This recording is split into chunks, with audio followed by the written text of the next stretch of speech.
Welcome everybody to both sides of the conversation. I'm John Henry, Executive Director. Today is Thursday. So you know what that means. We're going to have another educational Thursday. It's been a long holiday weekend. It's been a violent holiday weekend.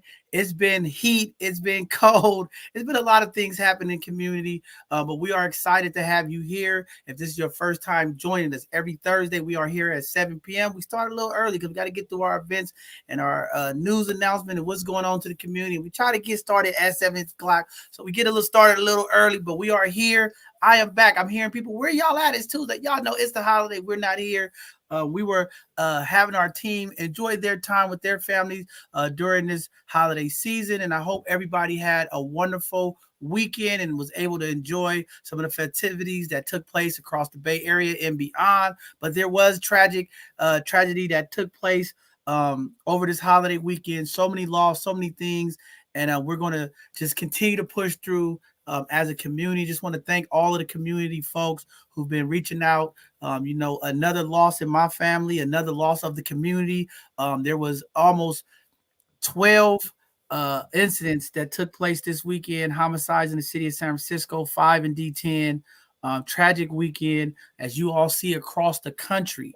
Okay, across these United States of America, it was a bloody and violent weekend. I don't know what it is about America and the 4th of July, the love, the happiness, the joy of fireworks, explosions, guns, whatever it is, it does something in this country. And unfortunately, it has been a violent weekend. This gun violence has been taking place, impacting all community. It's just very tragic to continue to have to do this. We have to continue to fight.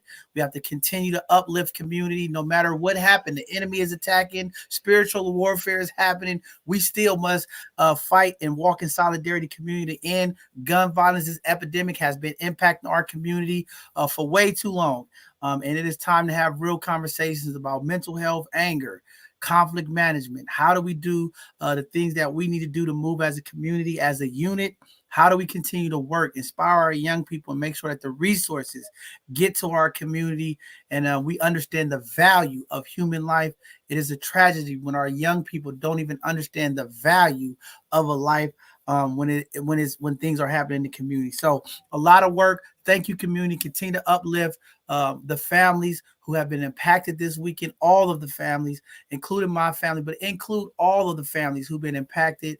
And then want to give a huge shout out to Miss Gina Former and her family. Our condolences. She lost her husband here the other day. As you all know, Gina is a very influential powerhouse of our community, a pillar of our community. And I just want to give her condolences to her loved one. And, I know this is tough times for a lot of folks, and we just want to uplift each other in a community. When we go through these times, these are the times that we come together, uplift each other, support each other, and try to move us forward because too many times these things are happening. We don't want to make these things normal. We want to make them uncomfortable because we don't want our young people and folks in the community to make these type of things as just day-to-day business. This is not business as usual. This is something that really hinders a community from growing. There are so many positive things that are happening.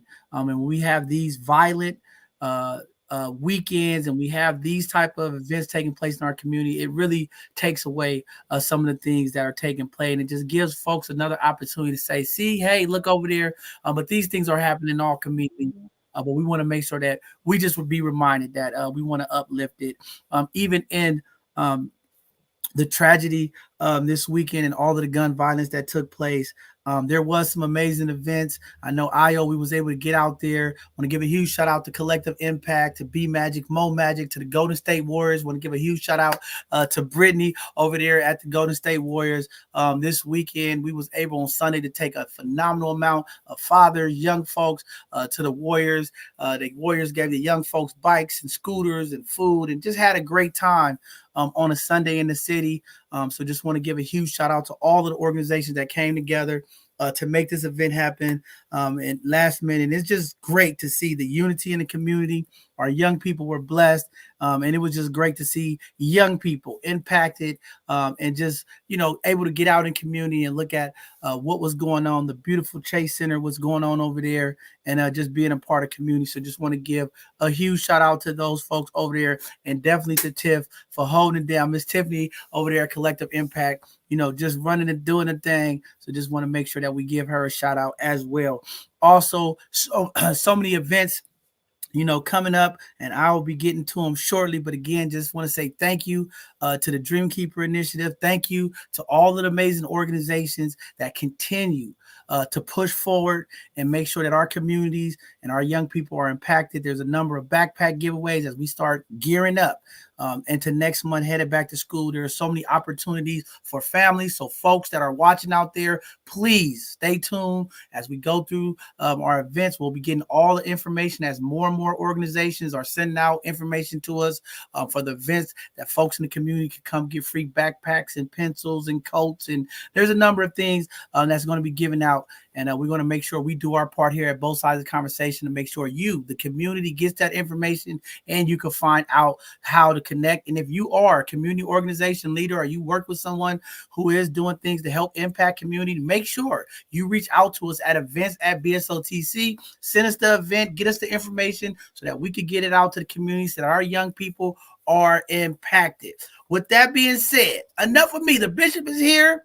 I'll be okay. I'll get through it. It's nothing that's going to stop me from marching forward with the vision, the mission of making sure people in our community are impacted, information and resources, education is happening. We're going to break down those barriers. There's a lot of things that we're going to be talking about when we talk about here at both sides of the conversation, changing the narrative, being dismantlers. There's some systems that we have to be ready to go together as community to dismantle. There's a number of ordinances in the city of San Francisco that we need to address. So we're going to be reaching out to supervisors, knocking on their doors. There's some changes that need to be happening, and a lot of it is tied into policy, and we're going to do that. We're going to go after these insurance agencies and have a contact and some conversations with our senators about some of these laws and some of these bills that are hatred bills that impact Black community. Whenever our community folks can't get access to health insurance, medical insurance, life insurance, because they're incarcerated, they've been incarcerated, they on parole, there's some inequities. We call out all of the other institutions for inequity. The industry of insurance in California especially has a big problem, and we're going to call them out, and we're going to go knock on Senator Winger's door. We're going to knock on all of these senators' doors and have a conversation about this insurance industry that are profiting off people in the state of California and across this country, and their practices of how they do business. We got to have a change. When we talk about change and making impact, we're dismantling all of these systems, and the insurance industry is an industry that we need to look at as a community, because they are hindering our community from passing on generational wealth and protecting the very coverages and things that we need. We're going to have some more conversations here on our Educational Thursday about financial literacy and things that we could do to help our families and protect our families. Again, I've been saying it since I've started this organization. There's a problem in our community when it comes to the coverages that we need to protect ourselves if we lose a loved one. So we're going to bring some more folks on here to talk about insurance, different programs that we could do to save community. We cannot depend on GoFundMe's and assistance from city and different organizations to support our community folks when they pass away. We have to do a better job. We have to be intentional, and we're going to continue to do our part here at both sides of the conversation to bring on the right folks to teach us about insurance and financial literacy and the things that we need to do to change the paradigm of our financial situations in our community. Too many of these violent situations end with families broken in debt just to bury their loved ones. So we got to do a better job as a community. We'll do our job as an organization, and we'll make sure we get the right people here to exercise the information to our community. So with that being said, the sister is here. Oh, it's Miss Ayo. Hey, Miss Ayo, how you doing? Holla at the people, Queen. Good evening, community. This weekend was a lot. It was a heavy weekend, although so many people were out in a celebratory matter. This weekend for me was a lot of self reflection The word for this weekend for me was unlearn. I came across a documentary about the real last slave ship. Um, and it was far after 1865 where we got our independence. So the glorification of what Juneteenth means to us and our Independence Days as African Americans gave me a whole new perspective and outlook on what this country really has done to our people. Um, so, Independence Day for me personally has a whole new meaning. And the way that we celebrate, of course, you want to pass on our traditions of fireworks and all these things, but what are we as a people really celebrating when we go and spend our Black dollars in these stores and these places and going out and doing the barbecues and all these things? What are we really celebrating? So it was a learning weekend for me, and a weekend of self-reflection, and a weekend of really stillness, just really doing some evaluating on my own position, and enlightenment, really. So it was an interesting weekend for me, to say the least. But I hope everybody got out and, just enjoyed family, taking the time to be at peace with your family and loving on your people, and not about what the stereotype and what the commercialized weekend stood for, but just being with your people and loving on your people. So, Wow, great stuff. Great to hear self-reflection. I mean, I think about it all the time in our community that is so much needed. And we talk about the professional mental health that's needed in our community. I just want to tell community we gotta seek it. We gotta go for it. We can't use our social media platforms to vent, to say that's our mental health that we have. We gotta think about some of the things that we're doing, but we gotta definitely seek professional help. But thank you, Ayo, again for being here, being one of the pillars of our community, being that mother who, doing the work, just being in the community, blessing on folks. And I'm just happy that you were able to get through this weekend and process. We all processing information. So it's just great to hear you. And I hope more community folks take that time. There's so much going on. You do have to find that time to just process and get through stuff. And I'm dealing with the same thing all weekend, processing, thinking. And it's a roller coaster ride when you start thinking about stuff and you start sitting still, you start thinking about where you at, where you going, what you doing, is it working? And it's just great to be able to process. So I'm still going through it. Community, continue to pray for me because the bishop, I be on the edge sometimes. Okay, I'm like, I don't know if I want to do this. My people ain't get. Then I get this little birdie in my head. Bishop, hold on, Bishop. You sit by the Lord, Bishop. You got to go bless the people. Okay. I'm sorry. I'm coming to bless the people. All right.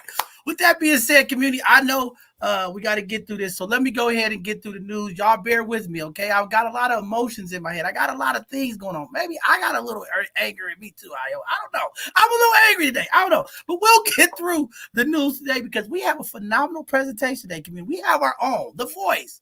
Brother Mark here is going to put on a presentation as we get ready for this weekend's conversation. Ladies and gentlemen, this Sunday, we will be having a relationship conversation. Get ready. Buckle your seatbelts. I don't know if the oxygen mask is going to drop out there. Save yourself on this one, okay, ladies? If it goes down, I don't know. I might not drop the oxygen mask for no safe landings over here, okay?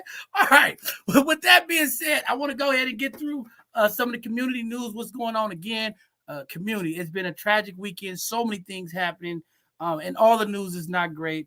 But the great thing is you are here today. You are listening. We have another day to do better. That's the good news out of all the news. But with that being said, thieves stole $60,000 in jewel from a Bay Area home. According to police, family members living in Palo Alto's Crescent Park neighborhood left their home in the 1400 block of Hamilton Avenue around 12:30 p.m. to return at 6:30 p.m. to find their master bedroom had been ransacked. A small safe containing personal documents and jewelry was missing from the bedroom. Unfortunate situation. Community, do your part. We are in some trying times. Folks are doing some just terrible things to survive. Be careful when you live in your home. Make sure that your garage door is shut. Make sure that everything is locked up. Your alarms is on. Be mindful of your surroundings. Unfortunately, we are living in these times. Okay, you have to be safe. No one's safe right now. Be careful out there, community. Also, A deadly family dispute caps part of the violent weekend that took place in the Bayview this weekend. According to preliminary information, officers believe that a 16-year-old young man shot his father in the stomach after an argument. The chief medical staff over here in San Francisco is still looking into the examination, and investigators looking into the information. They have not released the name of the father due to information connecting to the next of kin. Again, terrible times as we talk about Revelation, we talk about the Bible, the end, the world's coming, all these things people talk about. Never did you think that young people, 16-year-old boys and girls, would kill their family members. We've had so many incidents around the Bay Area this weekend where brothers kill cousins, sisters kill aunties. I mean, we got a problem in our community, okay? When we talk about mental health, when we talk about PTSD, the trauma, the anger, community, we have some work. We have some conversations that need to be had. Also, Chinese-American pop star Coco Lee, who grew up in San Francisco, dies by suicide at 48 years old. Coco Lee was a well-known pop singer in Asia who grew up in San Francisco, has died by suicide, struggling with depression. Again, we keep talking about this. And then social media posts and things of this nature. Community. This suicide is real in our community. It's impacting our young people. It's impacting our middle-aged people. It's impacting our seniors. Be mindful. Pay attention to folks' posts. What's going on? Reach out to your loved ones. If someone is talking and just acting like something is weird, check them out, okay? Reach out to them. Tragic news. But this suicide thing in our country is at an alarming rate. I don't know what happened after this pandemic, but after COVID-19, the amount of suicide on all genders, all races, all cultures have increased. We got to pay more attention. Young people, parents, pay attention to your young people. Watch what they're doing, their behaviors, who they hanging with. Are they isolating themselves? We're going to bring some more mental health folks to talk about suicide in the upcoming weeks, give you all some tips and things to look for, numbers to call. Be open. Listen, okay? We got some terrible things happening in our community. Spiritual warfare is happening. We got to protect our community. We got to protect our families. And we'll do it, and we'll continue to do our part here at both sides of the conversation to bring the folks, the professionals that can give us the tools and techniques to help with this suicide. So again, unfortunate, tragic news. Prayers out to the family, and we just got to continue to do our part, community. There's questions around the DA here in San Francisco. They're asking, okay, is Brooke Jenkins' drug dealing crackdown, has it made a dent? Is it making an impact? I don't know, community. I can't be the judge of that yet. I'm still walking around the community and I'm seeing still people shooting needles, still people smoking fentanyl, still drug dealing in public. I don't know. All I can say is we're going to find out. But with that being said, District Attorney Brooke Jenkins, her campaign, she talked about the things that she wanted to do dealing with drug dealing in our city. She has now changed her stance to really start to increase and put, more punitive time and things to get these drugs off the streets. This weekend, there was a number of busts over the last 20 days. They've been cracking down in San Francisco. Just the other day, there was about 5 pounds of fentanyl seized. 3 people were arrested. They had methamphetamines, drugs, different things. Money was seized by the San Francisco Police Department. The mayor has also turned over a number of these drug cases and fentanyl cases over to the federal government. So the feds are in there. So again, this is supposed to make a change in our city. Again, it's too early, too fast to say which way we are going. All I know is there's change happening. I don't know. I'm not going to say where we at right now. All I can say is things are happening and impact is going on, okay? And we don't know what the end of this all going to be, but arrests are happening. Folks are being removed off the streets. But again, when you look at the larger numbers, we are still dealing with a crisis in the city of San Francisco with this fentanyl, the opiate drug use, the open use of heroin and needles are still happening. So we haven't turned the chapter yet, but as we get through the book, it's looking like things is turning around. Be careful out there, people. Change is happening. Things is going in place. We'll see what the final number is. I know our San Francisco Juvenile Hall is seeing an increase in numbers. The San Francisco County Jail is seeing an increase in numbers. A number of the county jails across the country is seeing an increase in numbers dealing with this fentanyl. It's a serious issue that's impacting our community. 1,200 people a day are dying from fentanyl. Okay? It's not about snitching. It's not about they hating. It's about we are losing people in our community behind a drug that is so deadly. And again, we got to do something about it. It's not okay. It's not okay. It's not okay. Community is not okay. We got more to do. But with that being said, that is all the news that I have today. Ayo, get into the events. Tell them what's going on in the community. We have a lot of great news, actually. Let's turn that around. We have Wu Yi Children's Services presents the Bayview Children's Day, a free community resource fair for families. Free workshops, free food, face painting, storytelling, dancing, arts and craft, puppet show, and music. This Saturday, July 8th, 10:30 to 3 p.m. at Southeast Community Center, 1550 Evans Avenue. Again, this is a free event. So you guys go out, get the kids out, get the babies out, give them a little change of scenery and get some free stuff going for them. Also, we have Mama's House is hosting a youth resource event, free financial literacy workshop, referrals, food, haircuts, hygiene packs. This will also be this Saturday, July 8th, 2023 at 11 a.m. to 3 p.m. at Mama's House at 423 Scott Street. Again, that's 423 Scott Street in San Francisco. Saturday, July 8th, join Pop-Up Village in celebrating Parents' Day for Family Reunion Month, 1 p.m. to 4:30 p.m. at 1201 Mendel Street, San Francisco. There'll be a drop-in therapy, design t-shirts, sack racing, 360 booth, parents lounge, games, raffles, massages, family tree art, sharing circles, haircuts, and lunch. All of these events also are free to the community. City Kids is hosting a Creator Con, free creator outlet. Arts, music, fashion, save the date. July 14th, 11 a.m. to 12:30 p.m. The event will take place at the 200 block of Jones Street. More information coming soon. Sankofa Makers Market in Bayview, Hunters Point has an outdoor market at Indian Basin Shoreline Park. Sundays this month, July 9th, and also July 16th at 11 a.m. to 3 p.m. STEM and sports summer camps will be hosted by the San Francisco Rebels basketball and Doodah activities for youth ages 7 through 13, Monday through Friday, 9 a.m. to 5 p.m. Early program starting at 7 a.m. or aftercare program ending at 7 p.m.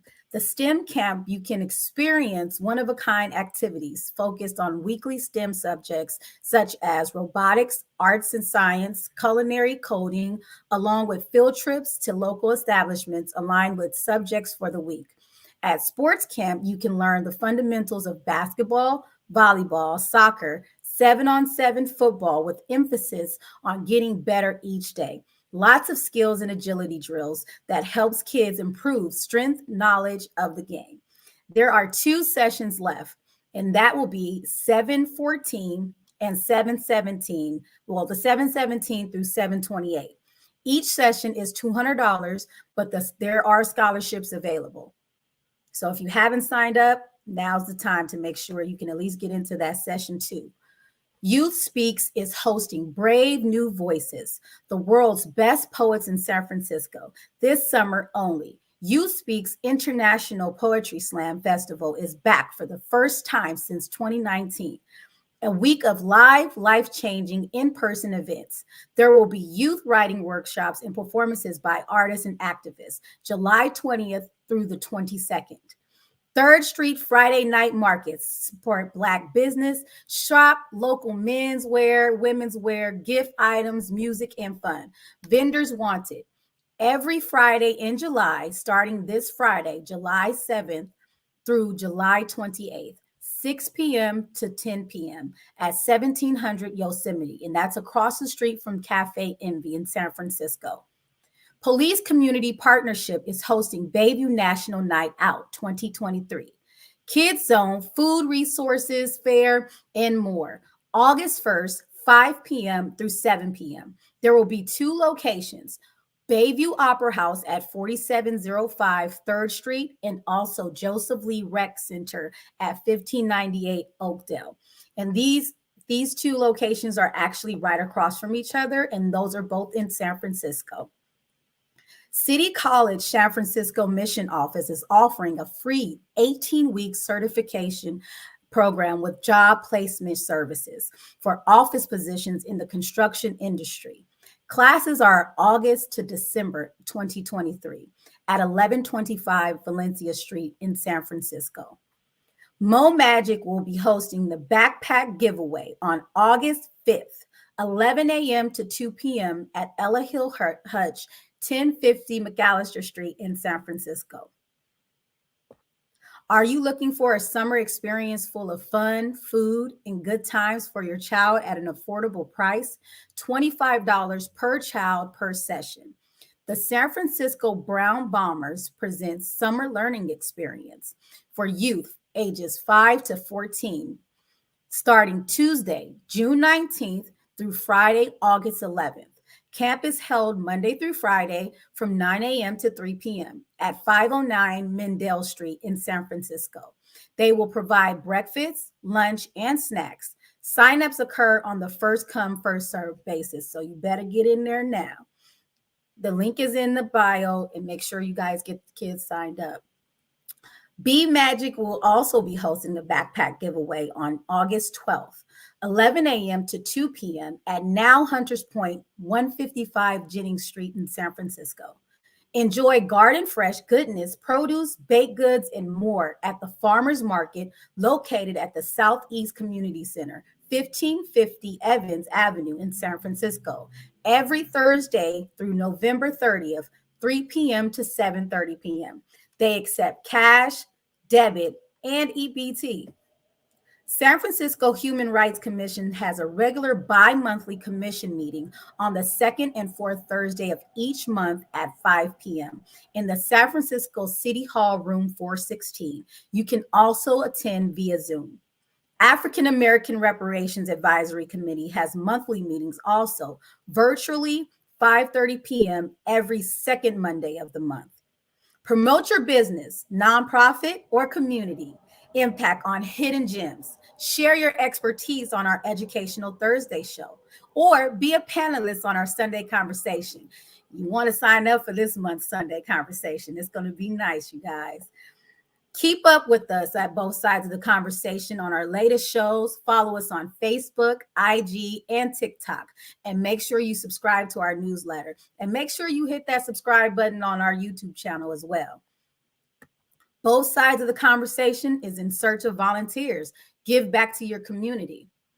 Sunday's conversation will be this Sunday, July 9th at 4 p.m., following our Hidden Gem segment Tuesday, July 11th at 7 p.m. Thank you.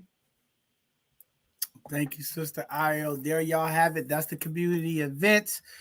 Before we bring up tonight's presentation, it's going to be a great presentation. I need it because I've been down, community. I need to laugh. And I know because the voice is here, I'm going to be uplifted tonight. But before we get through, I told the community I was going to update you. Major key alerts, things happening. We got some phenomenal things happening. First, community, I want everybody to know, okay, both sides of the conversation, we will have our 3rd annual bowling event in February. We have secured a location. I know a lot of folks was calling. SIBO did go out of business. And everybody was worried about how we was going to pull it off. But we are now going to let the news out. We will have our annual bowling event. This event, y'all, this year will be bigger than ever. I'm just telling y'all now. If you missed last year, if you thought, oh my God, I missed the opportunity this year, you will have an opportunity to be a part of this bowling event. This will be the hugest bowling event that you have ever seen in the Bay Area. Okay, this will be the largest event that you've ever seen. Yes, both sides of the conversation will be throwing this event. It's going to be huge. We're looking for all of our community sponsors, all the community folks to support us. We're going to need support this year. A number of dynamics will be changing, but we'll get that information out to the community. The only difference this year than last year, the bowling event will happen on Sunday. So just mark that on your calendars, but we'll get the information out. We'll bring it as we get closer, but I just wanted to give that to the community because so many folks were asking me. I ran into some people today. The final days of the last bowling alley had closed down. People like, what are you guys going to do? Just so you guys know, we have secured a location. It's going to be a little different. It's going to be a new environment, okay? But it will be the best. I guarantee y'all. This time, this will be the greatest of all of the events. The third one, I would have to say that because I only had two. You know, they say you learn from your mistakes. You learn and get better. We're going to improve it this year, and we're going to get out there. You guys will start seeing emails and things flying out to community early. We want to be intentionally prepared today. We take all of the feedback. See, that's one thing about us. We listen to the community. Okay. And we took a lot of feedback that we got from community this year, and we're going to make that experience great for all the folks and families. And we're going to celebrate and uplift our African-American History Month. We'll lift up our Both Sides of the Conversation bowling event. We're going to uplift all the great things that we do for our community. Again, this Sunday it will be a firework conversation. We're kicking off a 4-week series all of the month of July. We're talking relationships. It's going to get hot, heavy, sweaty. It's going to get a little triggered in here. Okay, I'm just telling you. But tonight, we have the voice here, the co-host, the brother that's just phenomenal. He's here tonight to talk about communication strategies for conflicts, resolution, and relationships. I don't know. We got some problems in our community when it comes to relationships and dating and engaging and I don't know. But tonight, you will be informed because the voice is here to let you know how you should be communicating, or maybe the tips that you need to be a better communicator. I don't know if that's the problem.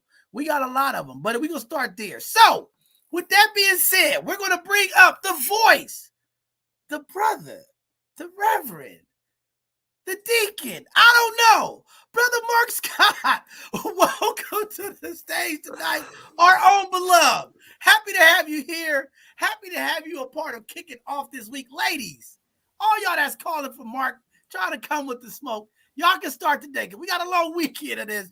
But tonight he's going to talk to you about effective communication. Is that right, Brother Mark? That is right, brother. I'm going to take the better part of the last 25 years of my experience and share the number one strategy that I've found to help resolve conflict. Again, from the better part of 2 decades in pastoral and teaching ministry, years in sales, all my experience dealing with people in general, from prison to the pulpit, boardrooms. I've dealt with people who were trying to get over infidelity to suicide. And I've always noticed that whoever you are, no matter what your situation is, you want a solution to your problem. And sometimes because the problem is so emotionally charged, you can't see the solution even though it's available. So we're going to talk about how to extract that out of conflict. Definitely, brother. We're going to step to the side and let you do your thing, King. All right, brother. Thank you. All right. So communication strategy for conflict resolution in relationships. Now, you'll see the title Love Amnesty. I'm using this kind of as a foundation because we do have a series coming up on relationships. But I want to frame this because this is actually a internal approach to conflict resolution, and it's something that needs to be talked about. As I look at the landscape now of the conversations when it comes to relationships, particularly romantic relationships in our community, there's a lot of conflict. There's a lot of talking at people. So let's go ahead and go to the next slide, because love amnesty is why I'm going to talk about relationships, but this will apply to any relationship. Now, as you take a look at this picture, do you think this man and this woman are going to have the right approach to whatever issue that they're having? Obviously, you're not. Communication is the number one thing that you need to have to be effective at solving the problems in relationships. But if you watch social media influencers, or you scroll through the internet, or you look at the news, this is the posture that is being perpetuated. And understand that a lot of the influences that are causing us to be at each other in this so-called gender war in relationships is because there's a lot of external forces that are using these media as ways to divide us. So if we're going to actually have healthy relationships, because both men and women want them, but if we're yelling at each other and pointing the finger at each other and accusing each other, it won't work. So let's go to the next slide. Let's define what conflict resolution is. Conflict resolution can help bring people together once an issue is put to rest. And one of the most important elements in conflict resolution is choosing to tackle problems as a team rather than attacking each other. So let me just give a little bit of context when I was putting this together. Right now in our society, most people are dealing with financial pressure. They're trying to figure out how they're going to make ends meet. Then you couple that with the messaging that we see coming in the media about instant gratification, the hypersexualization of our women, and the incessant need to be ambitious and have material possessions. When you add that in with the massive need for mental health awareness, we have a situation to where people are feeling triggered, they're feeling attacked. And even when we have simple misunderstandings and we try to communicate them, these difference of opinions, difference of ideas, difference of emotions cause us to have conflict. So we need to be able to have a way to deal with these problems. And this is where the resolution comes in, because if we can't resolve problems, the problems are not going to go away. So we can't depend on government, even though we can draw from resources, programs, even though there are counselors and mental health professionals and religious leaders, you still in your own life are your first responder. So you have to have the skill to resolve conflicts that you are going to encounter. So let's talk about how to get into understanding what it's going to take to resolve conflicts. Next slide. Now, the thing about communication is it's not just words, it's not just verbal. As you take a look at this picture, imagine yourself being on either side of this interaction right now. The physical posture says a lot. The leaning back of the blue, the leaning in and pointing, being accusatory from the orange side. You feel some type of way, whichever one of these sides you identify with, it brings an emotional feeling. And we have to acknowledge that a lot of times our communication has an interference in our understanding because of how we feel about things. When we are emotionally triggered, our filters are altered in how we process information when we're communicating. So one of the things you have to pay attention to are the non-verbals in communication. Your facial expressions, your posture in your body, all have parts to play in effective communication. Next slide.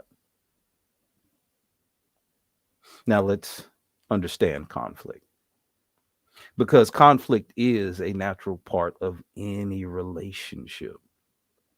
Now, y'all forgive me if I'm sounding repetitive, but because of the messaging that we constantly get about everything should be easy, like we are fed this idea that we're not supposed to have problems, that we're supposed to just go through life. And whenever there's friction, whenever there's a disagreement, or whenever there's misunderstanding or conflict, our immediate response is told to fly away, get away, and run, or to just totally obliterate whatever the opposition that we're having is. But this isn't a sufficient way to deal with it. Because again, if you have the old adage, if some people grew up in the church, you heard the old saying, an eye for an eye. Well, if you take an eye for an eye, a tooth for a tooth, and every time something happens to you or you feel like you've been slighted or wronged, and your choice is to do tit for tat, or what's good for the goose is good for the gander, an eye for an eye leads to everybody being blind. And at the end of the day, that is not good for any of us. So if we can embrace and understand that conflict is a natural part of any relationship, we won't be so shocked, surprised, or overwhelmed when we encounter conflict. So one of the first things we have to do in understanding conflict is that it is natural.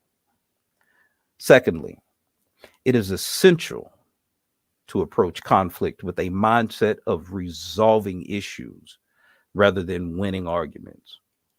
Now, particularly in the context of a romantic relationship.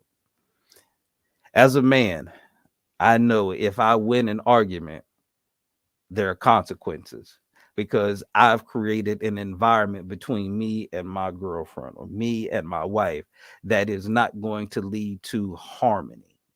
So the need for me understanding and having the attitude of resolving the issue means that I'm looking for something to where both of us can be at peace whenever it's settled. This is the kind of attitude that you need to have, because if you're willing to win at any cost, that means you'll sacrifice your relationship, because winning is more important than actually resolving the issue. And again, I take it that if you're listening to this community, you have the mindset of wanting to actually fix problems. You see things are going on and you are experiencing things in your own life. So you're at this point to where you are actually willing to take on the attitude, because it takes some humility. It's hard for you when you feel wronged to embrace an attitude of resolving the problem if you feel attacked, because your native reaction is to respond in kind.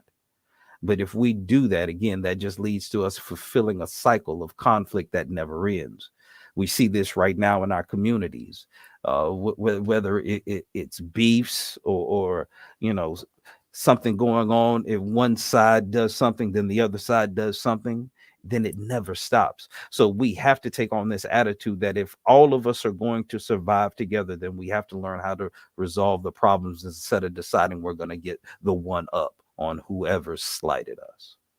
And lastly, here on this here, conflict can provide opportunities for growth and deeper understanding within your relationships. One of the things that causes so many relationships to experience conflicts is the simple misunderstanding of different perspectives. For instance, if you grew up in a stable environment, a two-parent home and a middle-class neighborhood, the way you process and approach life is going to be different than somebody who may have grown up in a disenfranchised home with a single parent, and they didn't have the same level of opportunity. So they grew up in a survival mode. So the way that they choose to process things or the way that they look at things is going to be different. And if you end up coming together in a relationship, then what happens is you're going to expect one side to come to the other. And when that doesn't happen immediately, then there's conflict. The only reason why is because you don't understand and you're choosing to try to win instead of resolve the issue. So if we can step back, have the emotional maturity to use this as an opportunity to expand our understanding, it doesn't mean you have to always change your core beliefs or perspectives. But if you can have understanding about another point of view, one, that increases your ability to have insight, because now you can see it from a different perspective. Two, it gives you also the opportunity to be empathetic, to put yourself in someone else's shoes in the relationship. So these are key factors in understanding what conflict is. Next slide. Now, there are a lot of different types of conflict that we could talk about, but I wanted to boil it down to three basic types of conflict. One is task conflict. This is when we conflict in our relationship about what we should do. One person wants to go left, the other person wants to go right. We've got a conflict. How do we decide to handle it? Well, We're going to talk about how to fix the task conflict. Then there's the relationship conflict. How do we interact with each other? What are the rules? What are the boundaries? Again, when you come from different backgrounds or you have a different makeup, the conflict in a relationship could be something as simple as, I'm a very affectionate person. I enjoy touching and hugging and being very feely. You may be the type of person where you don't like a lot of physical affection because you're a little bit more reserved. So you prefer to keep things at more of a distance when it comes to how you express or communicate your affection. So if you don't understand, then that creates a conflict in the relationship because we have a lack of understanding, and that creates a relationship conflict. The other one is a value conflict. Why we do the things that we do. Why we do things, again, is going to be a combination of our upbringing, our environment, and our experiences. And when you come from a different experience, a different background, a different social economic class, your values may be shaped much differently than somebody who came from a completely different socioeconomic status or part of the world. It could even be a different culture. There are some cultures where different things in relationships are done and accepted, such as open polygamous relationships or polyamory. In some cultures, this is accepted, so it doesn't clash with their relationship values like it does here in Western civilization. Here in America, the predominant prevailing concept of a relationship is a monogamous situation. Anything outside of that is considered a different value set. So if you bring somebody from a Far Eastern culture where they embrace the value of having multiple spouses, and you try to bring that into a Western upbringing, you're going to have a conflict of values.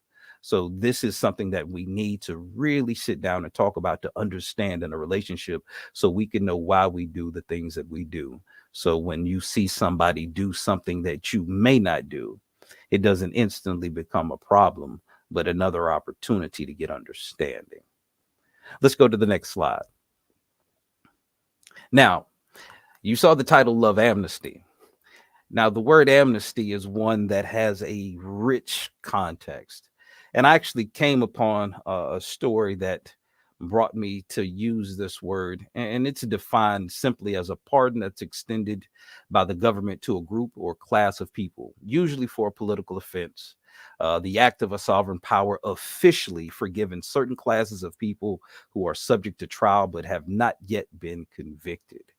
Now, amnesty, to give you a picture of what that was like, in the mid 90s, when Nelson Mandela was released from prison, and he was elected as president of South Africa. They were at a point where they were coming out of an apartheid system. And apartheid, for those who don't understand the word, was much like the attitude that was prevalent in the southern United States coming out of chattel slavery.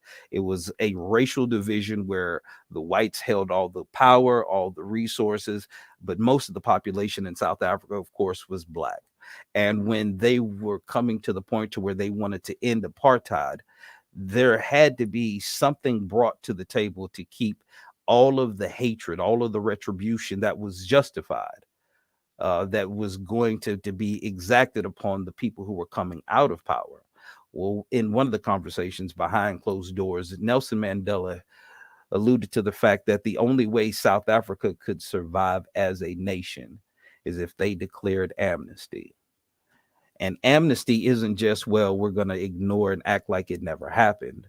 It means the side that offended actually has to come forward and take accountability and admit their wrongdoing.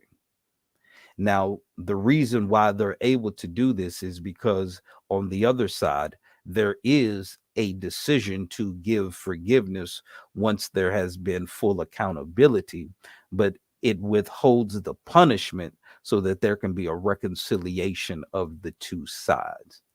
Now, this is important in relationships because right now in the gender war, there is a man against woman attitude that is controlling most of the communication, and it's continuing to fuel conflict between men and women. And as we get ready to go into these Sunday conversations, I want us to have a clear understanding of what our intent and goal is approaching, is to actually resolve some of the conflicts in our community, because nobody else is coming to save us. We're going to have to sit down as men and women, and we're going to have to declare amnesty to each side.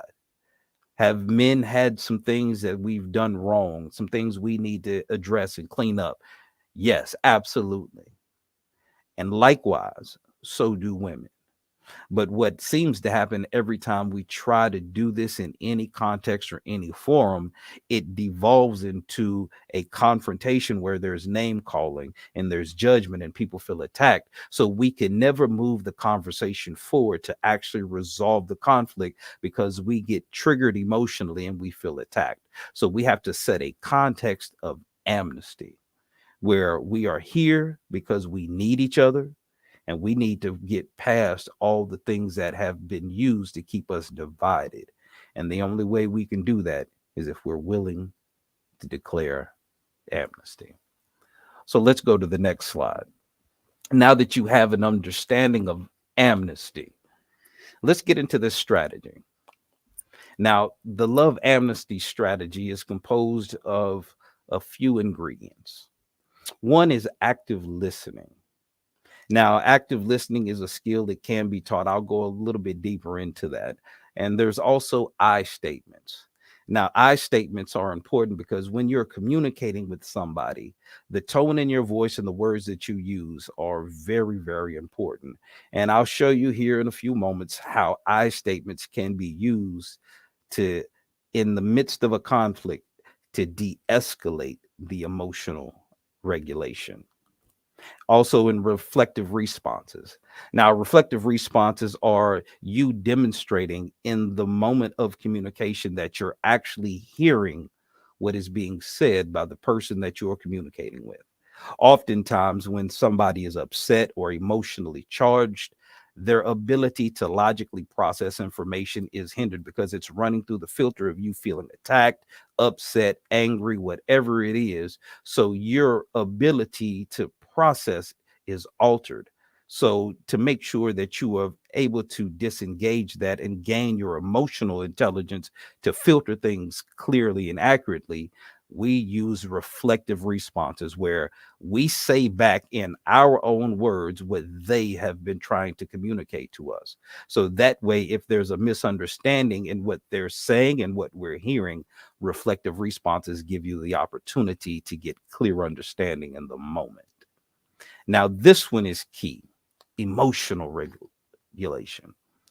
Now, as a man, I do have a cognitive bias for brothers. We do naturally tend to be wired to be more logical. But I will be honest, over the last few generations, as one of the byproducts of so many single parent homes, a lot more men are being challenged in this area of being able to regulate and control their emotional state in a moment. Now, I'm not saying that this is some perfect formula, but from all of my years in research and study and sitting down with professionals, the biggest challenge that people have is self-control, and it stems from how we feel. They even have crimes of passion as a defense mechanism in the legal system, because even the system recognizes that when people are highly charged emotionally, their judgment is impaired and they make bad decisions. And this requires a level of maturity and self-awareness that can be developed, but it is critical. If you are going to make this amnesty strategy work, you have to be able to regulate your emotions. And you have to be willing next to seek understanding. Now, this goes back to not trying to win arguments, but also to understand the other point of view. Oftentimes, we're so focused on getting our point of view across or making sure people understand how we feel that we forget and dismiss how they feel or how they see things. So we stop seeking understanding. We stop trying, because if the first thing that we hear or the first thing that we feel causes us to hit that emotional barrier, then all of our defense mechanisms go up and all of our understanding goes down. So this takes another additional level of maturity to be willing to seek understanding. And the other ingredient in the love amnesty strategy is seeking a win-win solutions. Compromise is one of the things in relationships that some people hate to hear. I'll be honest. When I'm having conversations with my girlfriend and I'm trying to get my way, I do have to be willing to negotiate. I have to be willing to give to get. And we want to make sure that if we're in a relationship, that we have the attitude of what can we do to serve, empower, and edify our partner in whatever capacity we're in. Nobody gets into a relationship not wanting anything. So once you understand what the other side of the relationship is seeking, what they need, what they want, and you understand that, seek to create an environment and a solution to where both sides are fulfilled and can be on equal footing. Now, is this always going to work perfectly? No, sometimes it's going to be 50-50. Sometimes it's going to be 70-30. But to make sure that a relationship can last and be sustainable, you have to be able to give and take. And at all times, you want to have the attitude of, I want us both to win. Now, forgiveness and reconciliation are the final steps. And I put forgiveness towards the end because a lot of times people will say, I'm sorry, or I forgive you, but they haven't gone through the process to truly deal with what the conflict was, what the problem was. And an empty I'm sorry or an empty I forgive you is only going to set you up to have future conflict in that same area again. So the reason why forgiveness comes towards the end, because you've had to go through the process of understanding what was going on, making sure that you were able to regulate your emotions, and that we've created a harmonious solution that we can both agree on. Now I know that I've been heard. I know that you've been heard. And now we can give amnesty, which is forgiveness. And the reconciliation is the process in going forward, because if we're not going to end up back in the same place, we have to change what we've done before that got here. So whether it's deciding that we're going to take new actions, or maybe it's deciding we're going to talk to each other in a different way, now that process of reconciliation is going to be the structure that we use to go forward to make sure that this is a learning lesson and not the same pattern that we repeat over and over again. So let's go a little bit deeper into the next slide, into active listening. Now, active listening is the foundation of effective communication, and it is a skill that can be learned. One of the things personally that frustrates me to no end is when I hear people say, I don't care in a conversation as part of their response to somebody who's expressing what they think or how they feel or their point of view. Because the moment you hear somebody say, I don't care, you know that they are not even listening.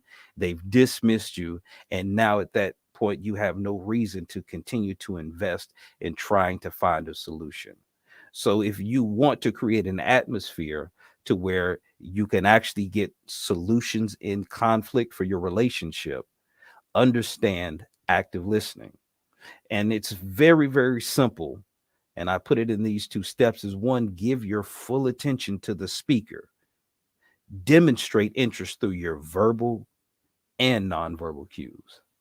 Now, in the age of social media that we're in, how many times have you seen somebody trying to have a conversation, but their one eye is up on them and the other eye is down in their phone? It's dismissive, it's disrespectful. And even though we've accepted it as the norm, one of the reasons why so many people lack good communication skills is because they don't feel like people are actually engaged or listening because of all the distractions. Immediately when you recognize there's a conflict in your relationship, you have to give full attention and respect to you, this person who's communicating or speaking, because this will demonstrate to them that you are serious about them and solving the problem. And the other thing, and I'll be honest, this one is hard for me to do: avoid interrupting and show empathy by acknowledging the speaker's feelings and perspectives. I'll be quite honestly, I've been very dogmatic in some of my confrontations because I'm a person who thinks deeply and I study. Usually, when I come to somebody and I have an issue with them, I've already decided how this should end. And whenever they start push back, one of my communication strategies would be to interrupt. And I didn't realize until I noticed it being done to me how it made me feel and how dismissive it was. So, if you are going to really develop the skill of active listening, got to give full attention to whoever's speaking. This is going to take restraint. If you're on the phone call, you may have to mute your phone sometimes just to keep from talking. I know I've had to do that sometimes in Zoom meetings, but the instant impulse to say something is a defensive mechanism that we have whenever we feel like we're being attacked. But if you're going to truly and accurately hear, you have to avoid interrupting. And then showing empathy is one of the greatest gifts you can give anybody, because quite honestly, most people don't feel like people see them. And if you can actually demonstrate that you are putting yourself figuratively in somebody else's shoes when they're communicating, it creates a synergy that aligns you, that shows a spirit of goodwill that will allow you to have a partnership in trying to solve the problem, because you acknowledge their feelings and you acknowledge their perspective and you give them the respect of being seen. And at the end of the day, that's all any of us are looking for. Let's go to the next slide. Now, one of the other strategies is I statements. Now, I statements help express your thoughts and feelings without blaming or accusing the other person. Now, this is a simple trick. And I'll be honest, there's certain things like this that I use when I'm in sales to help make sure that I'm creating the right emotional response in communication.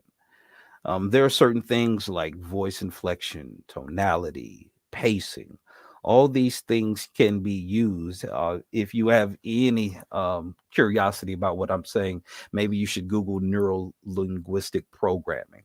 But the ability to communicate has so many different layers to it that you can take simple things, and if you really, really hone in on them, they can become powerful tools. The I statement is one of those tools. And to start your statements with I instead of you, it gives the ability to help you avoid like you're sounding confrontational. Because remember, there's somebody in the middle of a confrontation that you're dealing with, they're emotionally charged. Even if they're able to restrain themselves, they're very, very keen and aware, looking for the next attack. So, an example, instead of saying something like "you never listen," try saying "I feel unheard when." And then whatever information you want to put in, when you preface it with the I instead of the you, it is a powerful tool to help disengage some of the anger and some of the emotional fuel in that moment. Because when you position it properly, you invite them to help you get to a solution. But when you say you, instantly it becomes an attack. They get defensive and the confrontation becomes even harder to resolve. Next slide. So, in conclusion, 6 things I want to make sure that we can gather from this is effective communication. Number 1 is the key to resolving conflicts in relationships. And notice I use the word effective. We can't talk at each other. We have to learn how to talk to each other. Because when everything feels like it's coming at you, then you will defend yourself against anything. So if you're going to be effective in being able to communicate clearly and with intent, you have to understand how important the way you say what you say is to the people that you're talking to in your relationships. Number 2, by practicing active listening and using I statements, regulating your emotions and seeking understanding, you can build stronger connections. And I want to stress this because So many people right now feel overwhelmed and trying to look for a connection, a relationship. Everything seems so superficial, from looking at Instagram, Facebook, YouTube. It seems like everybody wants the unattainable and there's nobody really looking for substance. Well, if you're going to find the ability to build strong connections, you're going to have to develop these skills of conflict resolution. Number three, remember, conflict is an opportunity for growth and deeper understanding. Now, I'm not saying none of this is easy, and please don't get me, uh, don't misquote me or take this out of context that I'm throwing this out. This is something that over the last 2.5 decades, from me sitting at hospitals, doing funerals, counseling married couples, um, my life's work and experience has been in helping people resolve conflicts both internally and externally. And you have to look at how you position your attitude, how you think of things, because you can't control all the external forces that are going to come against you. You can't always control your environment around you, but you can control your mental and emotional environment inside you. Now, that may require you getting some professional help. That may require you to get some counseling, a mentor, a peer group, a family. Get something else, whatever tool you need. But the number one responsibility that you have is to control your internal attitude, and the way you look at things determines how you will approach them. So if you view conflict, which you cannot avoid in life, as an opportunity for growth and deeper understanding, it will be something that can empower you instead of something that tears you down or breaks up all of your relationships. And number four, forgiveness is a vital component of resolving conflicts and restoring relationships. Now, my own girlfriend would tell me what's good for the goose is good for the gander. And there is no way that we can deny the emotional appeal of getting revenge on somebody we feel like has done us wrong. It takes somebody of a greater purpose, a higher awareness, maturity level, and consciousness to take the moral high road and show forgiveness sometimes. Are you going to be able to forgive every wrong that has ever been done to you? I honestly can't tell you that. But I can tell you, not forgiving, it's kind of like taking poison and hoping the person or the thing that you're mad at dies. Forgiveness eats you up more than it does harm to the person that you're holding a grudge against. If you can't embrace the amnesty and forgiveness aspect of this process, then none of it will work.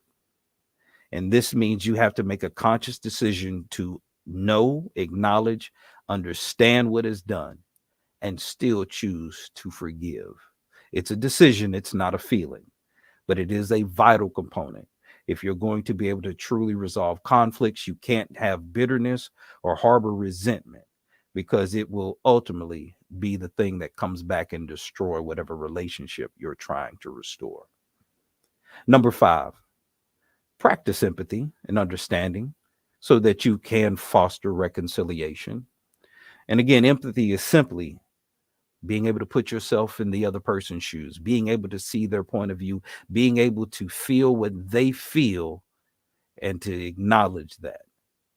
If you can make this a consistent practice, you will find a lot more success in all of your relationships, whether they are romantic, professional, or interpersonal and family.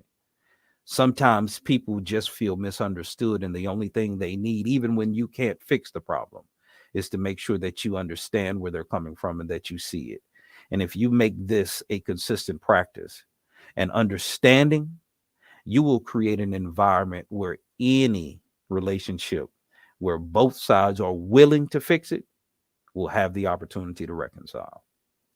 And number six, learn from past conflicts and use them as opportunities for personal growth. One of the things that I hate to see is people repeating patterns of bondage or going through the same problems and issues over and over again. But because of the lack of the emotional regulation, most times we repeat the same issues because we don't see the problem in ourselves. So we haven't learned the lessons and we continue to bump our heads on the same thing. And unfortunately, until we pass certain tests, we will continue to repeat them. So if you can learn from past conflicts and use them as opportunities for personal growth, every situation will be an opportunity for you to improve and get better at relationships. Next slide. Now, again, if you would like to have a personal consultation with me, or if you would like to have a group consultation, please feel free to email me at brothermarkscott@gmail.com or send a text to the number there on your screen, 346-373-7739. Again, my time is limited, but again, email me and I will be sure to get in touch with you to help you develop strategies for conflict resolution in any relationship, whether personal or professional. Next slide. Now we've come to the good part. Are there any questions?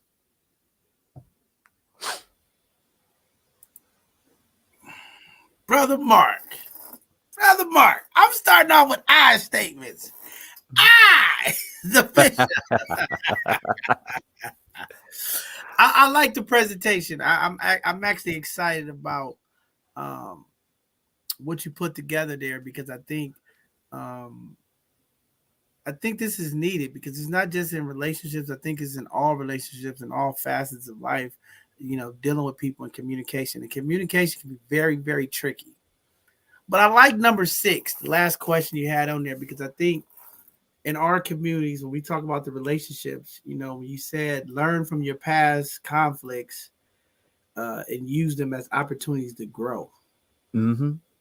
And I think in our community, where we fell at is we use our previous relationships, previous situations, and we damage our current situations. That's what I see more than anything.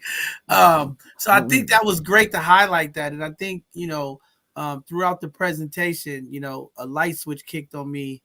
When we talk about our Sunday conversation coming up, dealing with not only communication, but these topics of relationships. And we know that these conversations can become triggered, because we do have people who are still working through their traumas, but also want love and want support and want to be able to have things manifest in a way that's beautiful.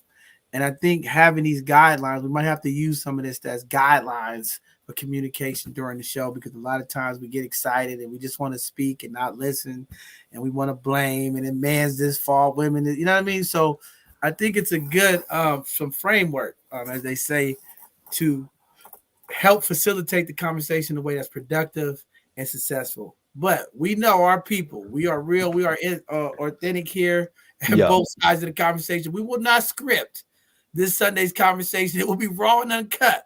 But we hope through the guidelines, through the voice of Mark, through the calmness of the storm, we'll get through this, community. But we have to have the conversation, because, I'm doing my research, because I'm always, in these digital streets. I'm always paying attention to what's going on.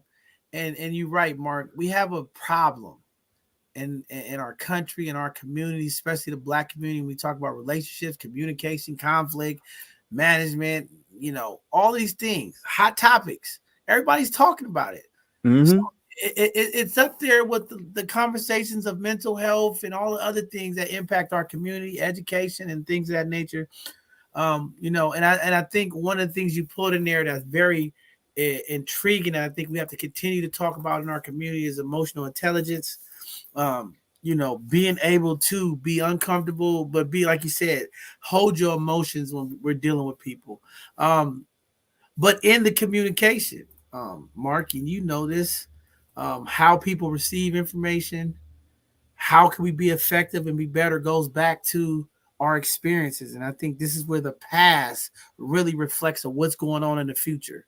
You know what I'm saying? Because I think we could have better communication if we weren't penalized, if we wasn't attacked in our truths, in our openness, and our transparency of communication.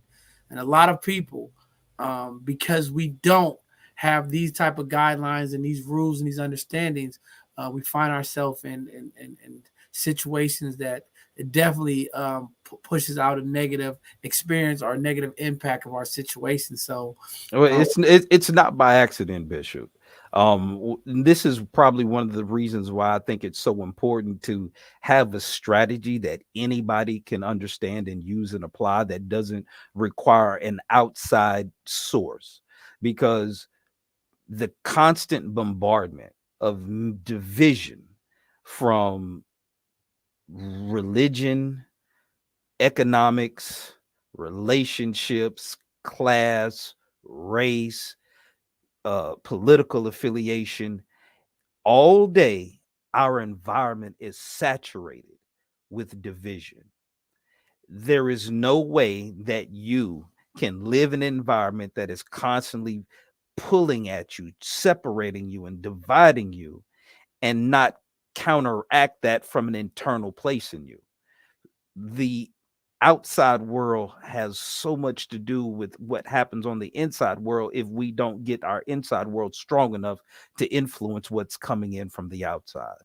And with all the mental health, all the financial stress, all the stuff that people can point at, I mean, you just think about all the death that we hear about, what that does to us mentally, what that does to us emotionally.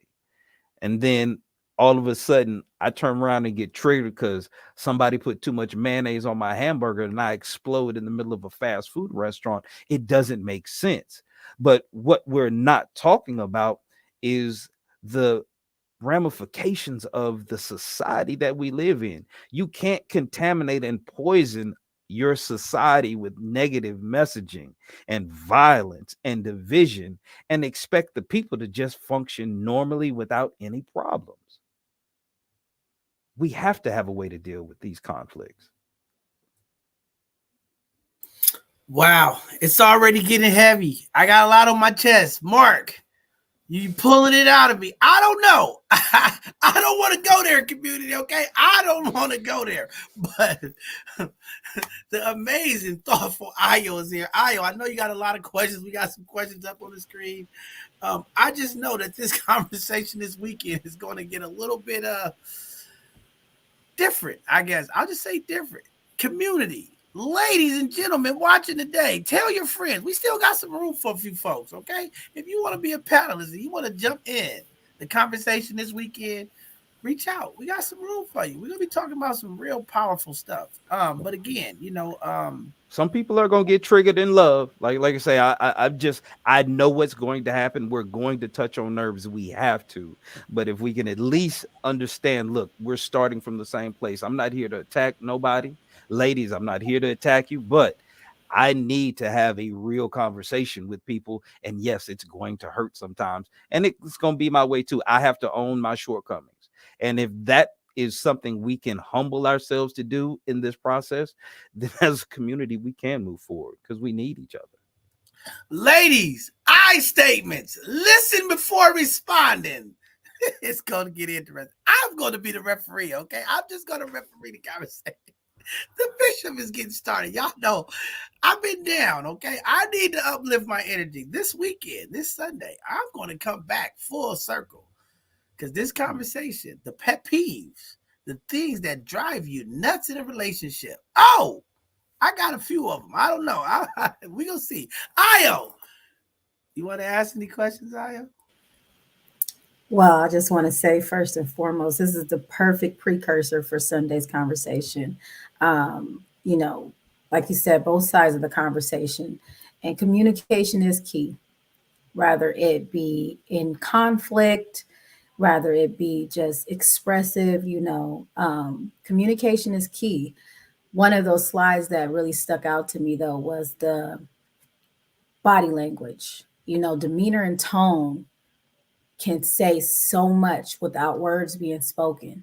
So the way that a person receives what you're saying, even though the intent may not be malicious, your body language, your tone, it sets it sets the pace of where that conversation can go. You know, even like you said, you can be projecting something that you've been suppressing, and it has nothing to do with the situation at hand. But when it comes out, that verbal diarrhea, that, you making yourself look bigger, your posture, all of those things can come across, intimidating. And the person's natural reaction may be to be defensive in that, you know, you talking to me crazy, you coming at me like this, instead of stopping and pausing and actually listening. I did pick up one key, like you said, when you're actually talking to somebody, to mute your phone, because I'm a conversationalist, I'm eager to want to respond sometime. But like I Mhm. was saying, also within this weekend, in my own just self-reflection, I've been unlearning a lot of things in preparing for this month's conversations. I Ah, know we're gonna get it from all angles, and I don't see myself personally as, extreme feminist, and, women need to have this independence and all these things. But I do believe that, both parties should be heard without somebody trying to dominate the conversation. It's better to listen and respond opposed to be reactive, and learning to differentiate between an emotional reaction and a logical response is big when it comes to building a relationship. Now, there's some couples that have been together for years, and it's just their way, mhm. they live in chaos, Yeah. and they don't know any other way except for the toxicity that they've built their foundation on. And hopefully these conversations will give them an outlook on what a healthy relationship can be, and what unlearning a lot of those things that that come natural to us, learn behavior, model behavior, whatever have you. There is a brighter side to it. Like I said, when my model behavior was, my parents been married 53 years, Mhm. but also that model behavior, as I'm learning myself and going, in dating and things like that, it's like, maybe I didn't have the best map, maybe I didn't have the best picture of what I need, and just trying to model what I saw, like, okay, be submissive, be passive. Yes, ma'am. Yep, no, sir. But actually having a voice, not to be in conflict, but actually to finally be able to have healthy communication. Yeah. So I think, I was high-fiving during the presentation because I'm actually learning a lot of these things myself. Yeah. I'm still fairly young, be 40 this year. Hey y'all. But I'm learning a lot of these things myself, and I'm not really against it in too many. As much as we want to be like a lot of the female, you know, role models and or people I look up to, or just that were in my circle, it's like, oh no, do this by yourself, do these things by yourself, no worries. Yeah, I don't want that. It's I it's don't a want lot of that. trauma responses. Yeah, yeah, trauma responses. There it is. And that conflict within yourself, to be so always on the go, always against, and not actually being able to take the time to listen, not just to respond and be like, oh no, you're wrong, because you have tunnel vision, because you know nothing different. Yeah. You haven't experienced different, or you haven't given yourself a chance to actually experience what love and like and lust are in those different things, those different categories, because you can't just jump into saying what love is. I feel love is an ability. Everybody's not able or capable of loving Mhm. wholeheartedly, genuinely. You can be in like with somebody but not see a forever with them. You can Eh, be filled with the lust of just being with that person, and that bliss and that infatuation, Right. and really you get to know that person, it's like, I don't even like you, like. And that creates a different level of conflict because there are different stages in life. And even when we talk about like your parents, for example, who've had the privilege of being married for so long, You have to adjust your understanding for the era that they grew up in, what shaped their values, and the context of the world that they grew up in and how different it is. For us, again, you're 40, so you're just on the cusp. I'm a little bit older.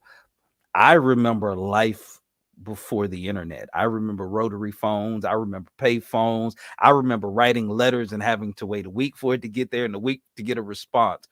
I remember when life wasn't so quick, fast, and instant.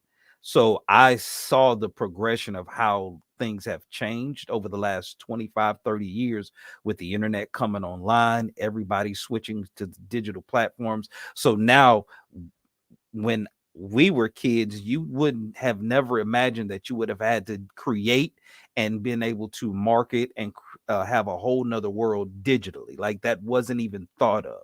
But children coming up now, the last two generations who were born native to it, that's all they know. So the overwhelming amount of information that they have to process and the lack of ability to have structure for it has created a generation gap to where it's hard for us to truly empathize with generations now, because it's hard for us to see things the way they see it, because our conflict is it don't make sense. A lot of stuff they do don't make sense, but they don't share our paradigm. And so we have to learn how to compensate for that by unlearning our rigidness and how things should be, to step into their shoes, to see how they still empathize. And then we can come up with a strategy to help bring us together. But if I'm just standing up as a parent or an adult or an elder and telling you, you shouldn't do this, you should do this, without any connection or relationship or empathy, all it does is breed rebellion, which we see a lot of now. So we even have divisions in generations because of that lack of empathy and context. Hey Mark, one of the great things, and Io, they give you love in the chats. They say you sharp as a tack out there. Okay, don't worry, we're gonna get some ratchets. We're gonna get some other on this Sunday. Everybody's not gonna be sharp as a tack this weekend, but the bishop will be refereeing. But Mark, I want to say this because you touched on something about the internal body. When you say that, you make me think about the subconscious mindset and about the media, the music, the things we pump into our head. And I also think this also plays into how we engage as a community. And it's a big word that everybody's using out there in social media, trauma bonding. And I think it impacts our communication, our relations, a lot of things, because we tend, as we say, to build relationships. We find people that our energies connect. So a lot of times this trauma bonding that's happening in our community is pushing on into each other, and we're accepting this stuff. And I don't think I hate the word gender war, because I don't think it's a gender war. I think there's poor communication. I think there's poor understandings. And I think Black people, because we talking about Black love here, okay? We talking about all people relationships, but I want to talk about Black love, okay? Yeah. We have an issue in the Black community with love. we have a problem, when we talk about these things that's presented to us from folks in other cultures and other countries and different things. When we talk about these words that we as Black people embrace and we turn into our whole beings. And I think when we start hearing the words of traditionalism, I'm traditional. When we start hearing red flags and we start hearing all these little terms that other folks use that our community embraces, and then we weaponize it. It's like everything's a red flag. Everybody, every time you talk to a lady, I'm traditional. And I'm always asking the question, I'll ask it this weekend too, but I'm always trying to figure out, what does that traditional look like? If you are a people that were taken from your motherland, if you are a people who still don't understand your history, because I still believe there's a whole part of our history we don't know. We all been taught what we've been passed down in the book. And I always tell people, from the Bible to the books, it's always interpreted how you give it. You wasn't there to live it. So when people tell me tradition, I say, I don't care about tradition. I care about the actions and the interaction and the energy with you, because I don't know the tradition. With white civilization and Western civilization has taught people what tradition should be, what relationships should be, how we involve and interact with each other, I can't always agree with it. No, no, and there's a reason why. Again, history has always been very clear about power structures. Whenever there's a colonial force, a colonizing force, their intent is wherever they dominate is to create a culture that reinforces them staying in power, them being the ideal. So when you take us away from our roots, away from our ancestors, away from our history, our language, our culture, and you imprison us and traumatize us for a couple of 100 years, and then you control the information we're allowed to have. You control the way we're allowed to interact with each other. You control what we're allowed to learn. You control what we're allowed to eat. Then everything you do, you're going to make sure it's done to keep you in power, in control. So I have to keep you in a place to where you become not just physically dominated, but mentally and emotionally dominated. Because once I get that into you, trauma in science has been so amazing. Psychological and physical trauma have the same type of effect on your DNA. So that means that literally things that you experience, even if you're able to suppress it consciously, you pass on through your bloodline to generations to come. And that's why we see certain character traits from generation to generation to generation. And if it's never addressed, if it's never dealt with, it compiles over time.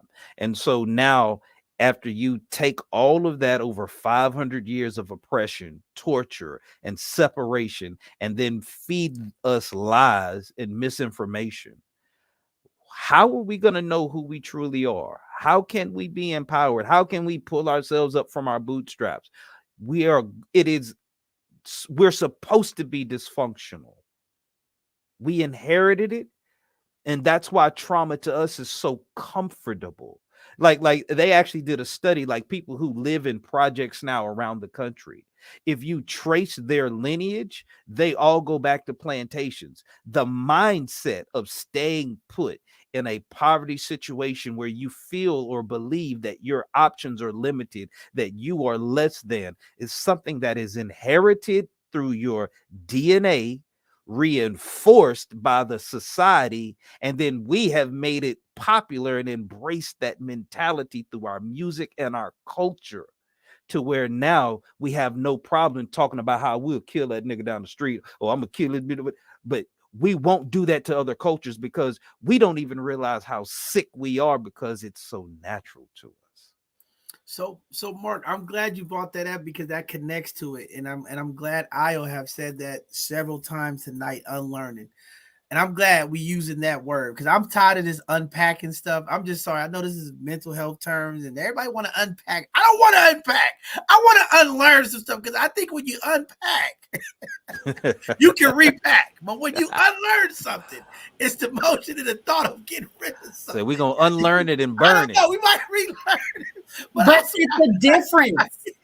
It's a huge difference from unpacking and unlearning. You can release, right? Unpacking is releasing everything you've suppressed down. But what are you learning? What solution is going to come from that? You're going to get that exhale, that, oh, okay, I got it off my chest. What do you do to learn how not to go back to that place? What traditional is, oh, well, my mama did it, so this is what I'm supposed to do. Or my daddy did it, so this is what I'm supposed to do. The difference is, what do you feel? What energy do you pull from? I don't want to be traditional. I don't want to go from what I saw and what I learned because it doesn't feel natural. You can go through several different relationships and they be different experiences, but the content of your character can stay the same. And you do not have any shift within those experiences. If you connect with somebody, their energy, and you pull from that, all that traditional stuff goes out the window. You can't tell me that I'm unpacking, I want to unpack things, because you're putting your burdens on somebody else. You're bombarding them with everything that you just came with. And not everybody is equipped to take that. So how about we learn each other that way? What is you're used to, and what's traditional and what you're used to doing, you unlearn those things, because obviously it didn't work. If this is a new situation, even within relationships that have had extensive time, married for years, but you're on a hamster wheel. You keep on recycling the same trauma, the same arguments, the same fights. Don't you think at some time you want to unlearn whatever those triggers are? You want to unlearn it?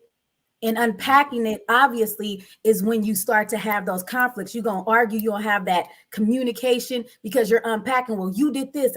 You did that. This feels this way. You make me feel this way. You. Instead of the you, that's the unpacking, right? Unlearning is I.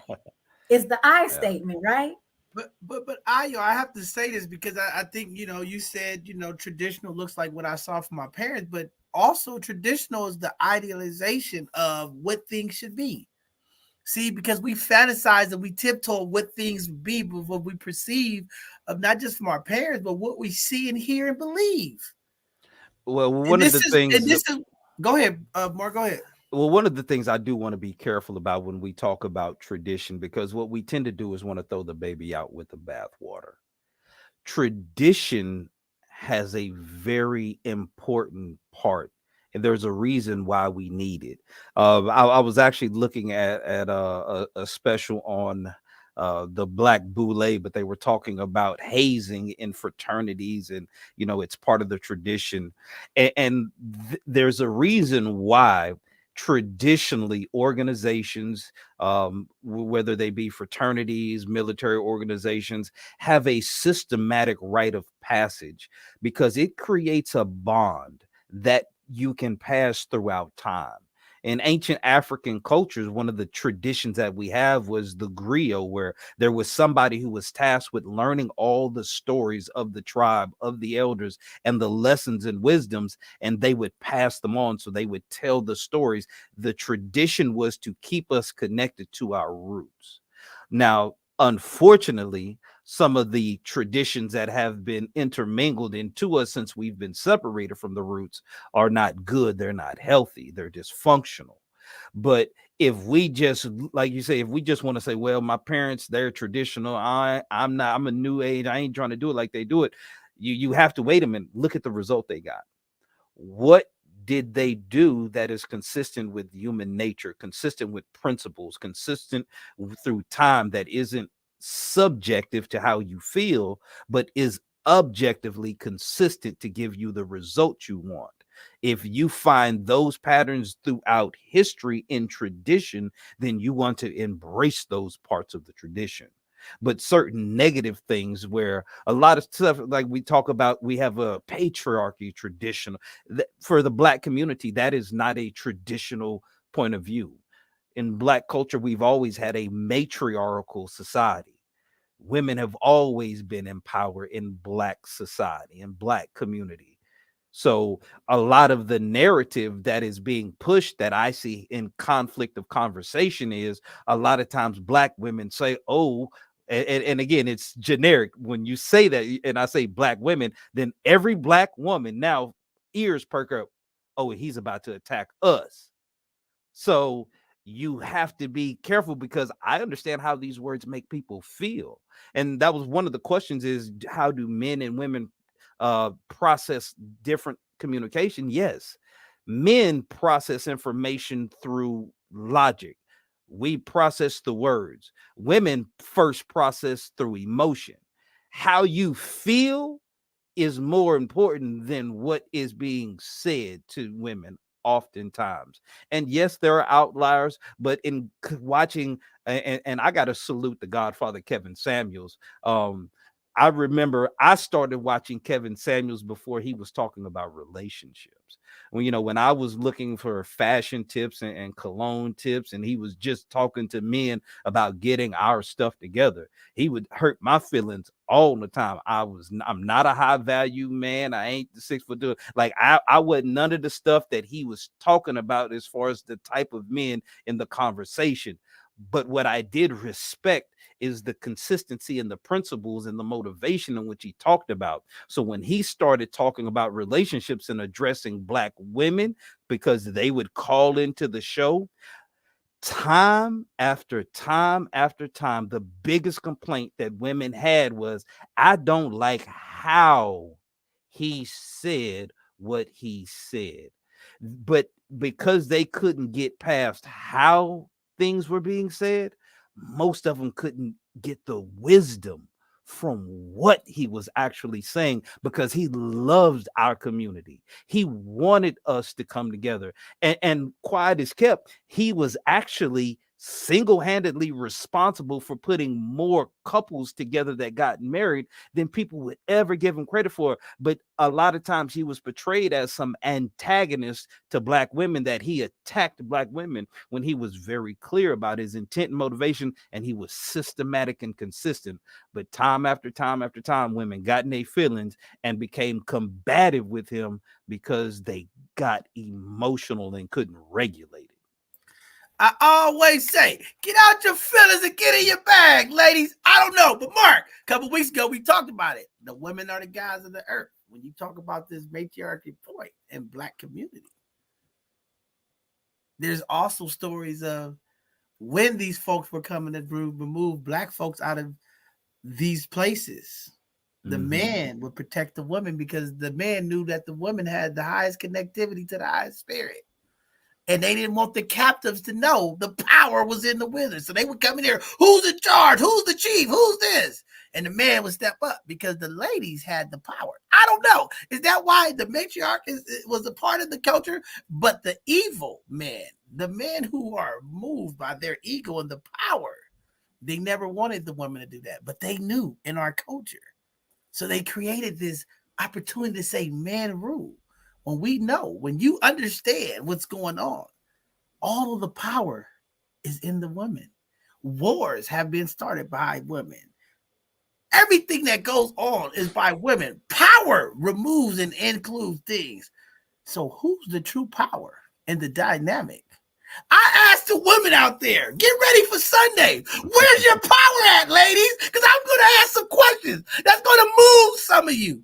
Oh, you haven't been challenged by the bishop yet. Yeah, I want to know, because I think our relationships are failing because we don't know things that we need to know. So it's great to have you here, Mark, to talk about certain things of communication. I believe there's some healing that's going to happen, or there's going to be some revealing that happens. Ladies, come correct. I'll be sitting there this Sunday, sipping my tea, looking like Kermit the Frog, looking at some of you. I know you say body language is a bad thing. I got bad language. I'll be looking at some of you ladies like this. What? What'd you say over there? Get ready for the bishop. I'm coming prepared, okay? I don't know. Y'all get y'all rocks ready, because I'm going to be driving fast past these ladies now after this show this Sunday, okay? Y'all don't throw no rocks at my car, okay? I'll be moving fast. But we're going to fix some of these things in our community. All I have to say is this.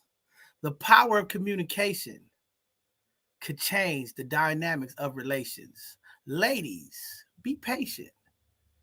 When a man is trying to open up to speak to you, listen before you respond. Before you become enraged in your emotion and your feelings, listen and think about it.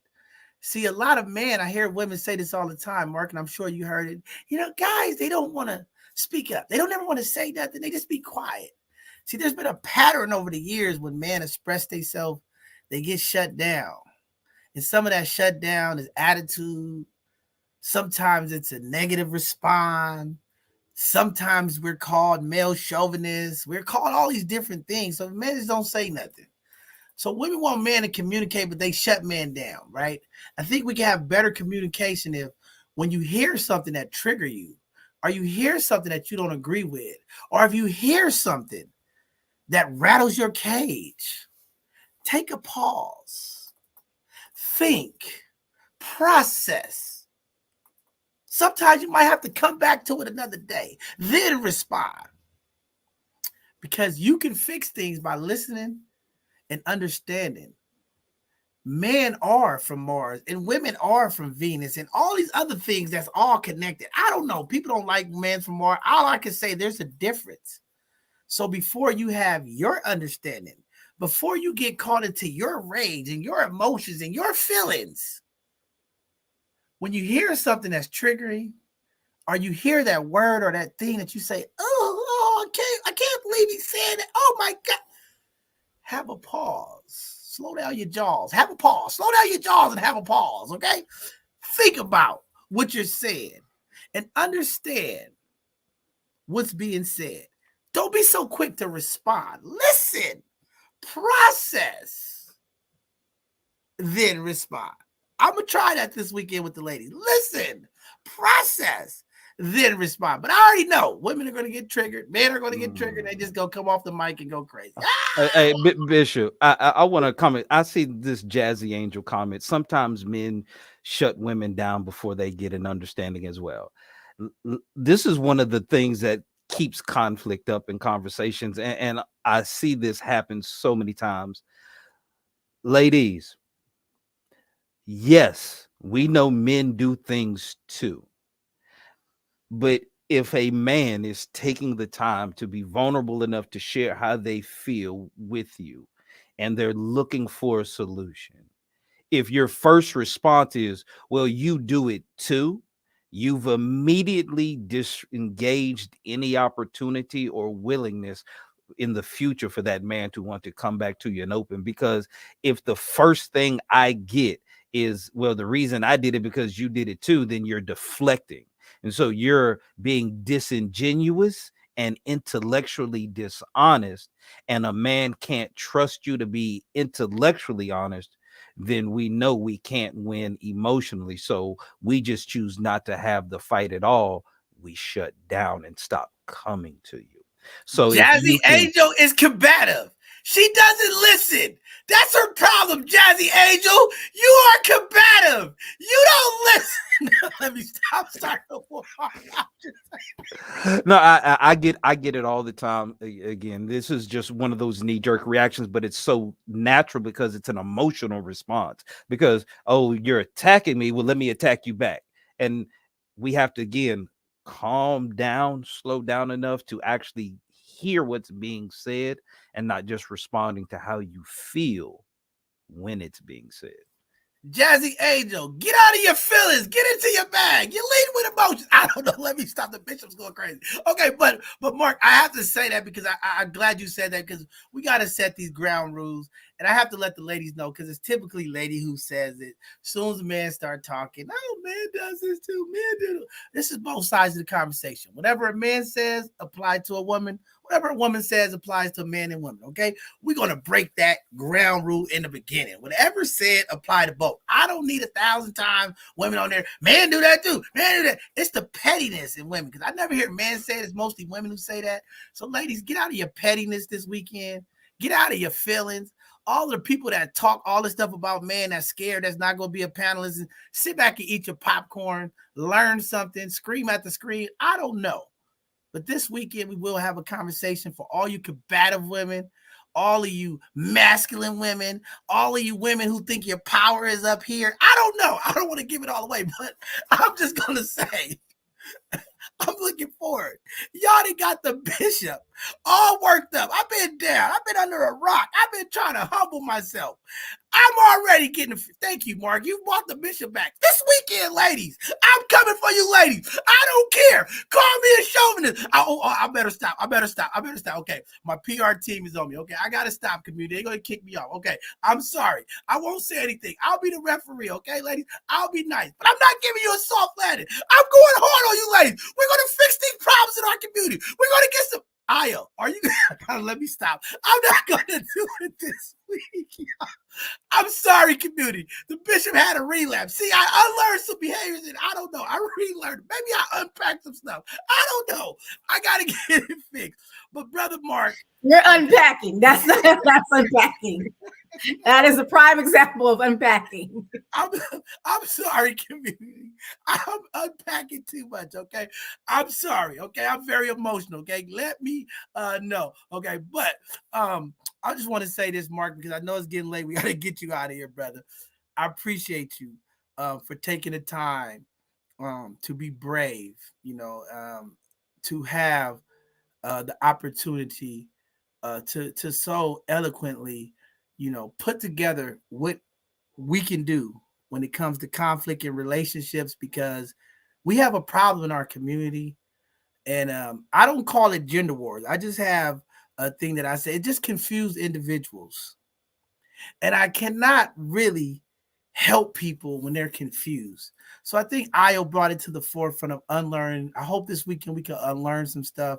I hope we can help some of the ladies and the men of the community, because I want to see better relationships.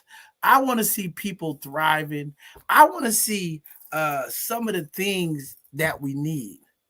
And I want us to slow down. What I didn't see in your communication is slow down, Mark, because we need some of these women to slow down.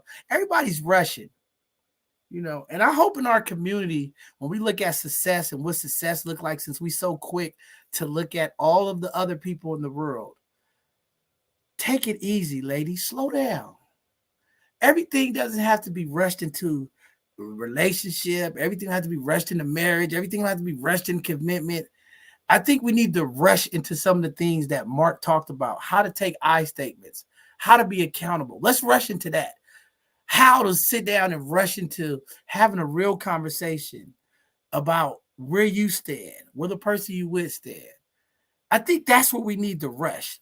Learning to unlearn. Let's rush to unlearn before rushing into exclusivity. And I just want to be with you because I can't do all this other stuff. Let's rush into understanding. I think that's where we got to go. Unlearn some stuff, ladies. Don't worry about the relationship. Worry about unlearning some of the bad behavior that you have learned over the years. The myths, traditional information that you've processed. Unlearn the things that you've been told by society. Unlearn your childhood traumas. I don't know. I'm just saying, the bishop is getting fired up, y'all. All I know is, ladies, you are in trouble this weekend. I'm taking the I statements. Mark is here to back me up. The bishop, I will hold you accountable this weekend, ladies. I will be all the things you want to say, because I'm just going to tell you what it is. That's just what it is. I'm going to say it. I don't know. My PR team is like, you ain't coming on, bishop. All right, I don't know. But Mark, we got to get out of here, Mark. Brother, go ahead and talk to the people. Give some shout outs. This was amazing put together. I don't know. I don't know. Because see, when I start talking, Mark, I'm starting to get fired up. See, I'm going to talk about all the takers, all the women that get everything. Everything is about women. What do we get, Mark? I got to know this weekend. Because one of my pet peeves is women. If you get everything, what do I get? Ooh, it's quiet in the chat now, Mark. I don't know. If you get everything, what do I get? I want to hear from the ladies. You get the man to do this. You get the wedding. You get everything. When you walk away in divorce, you get majority of the assets. What do I get? The bishop want to know, what do I get? Now I'm getting fired up. I got to stop. Go ahead, Mark. Get us out of here. Well, first of all, Bishop, I've got to thank you, the amazing team, just for giving me the opportunity and the platform. There have been numerous mentors, people that I've read, had the pleasure of studying from, that have given me wisdom and examples to kind of draw from. But as I take a look at the community, and my heart is always for us as a people. One of the things I see and why I think this is so important is there are outside forces that have been long at work to put us in a position where we are our own worst enemy. There's a statement in the Bible. It said, beware of the wiles of the devil. And the wiles was an elaborate scheme that was placed to cause you to fall into a trap to where it looks like it was an accident or it was your fault because they studied you so well. The enemy has studied us historically from every angle in ways that are so grossly humane, but yet so powerfully effective that they've caused us to be at war with ourselves. If we as a community are going to take back the power and fix it, we're going to have to do it from a grassroots level, starting with self. So, looking in the mirror, are you willing to take up the challenge and the responsibility of resolving the conflicts in our community, in our neighborhoods, in our families, in our institution, and in our lives? If you are, you're going to need a process. You're going to be offended. We've all had wounds. But if we're not willing to forgive and declare amnesty, there's no way that we can truly move forward in a sustainable way. So I encourage people to go back. Please re-listen to this. Reach out to me if you need my assistance. But if we're going to solve the problems, it's going to be on us to do it. Nobody's coming to save us. So I want to thank you again just for giving me this opportunity, Bishop. Ayo, thank you as well. And again, I'll turn it back over to you. Man, wow. Thank you, Brother Mark. It's been a pleasure. You are the voice of common reasoning. Because you know the bishop, I get excited. I start screaming like I'm in the pulpit, yelling to the top of my voice. I don't know, but I'm here. Community, I'm here. Be patient. Pray for the bishop. Yeah, I need some help. After this weekend and the next weekend, all these relationship conversations, I'm going to need some help, okay? I don't know. Because I'm unlearning some stuff. I was talking about unlearning. I'm unlearning everything I learned. All of this stuff about opening up doors and everything. I'm unlearning all you super independent women. I'm just going to let y'all do what y'all do. I'm not opening no doors. I'm not doing no chivalry. I'm not doing none of that stuff. I'm unlearning all of these traditions, okay? I'm going somewhere. Maybe they say I'm going in the pits of hell, okay? I don't know. But I'm unlearning everything, okay? I'm tired of these independent women. Everything is about them. They know everything. They don't need a man for nothing. And then they want me to do something. I don't get nothing, Mark. I'm unlearning all of the things my mother taught me. I don't want to cook anymore. I don't want to do anything, okay? I'm unlearning the nice guy.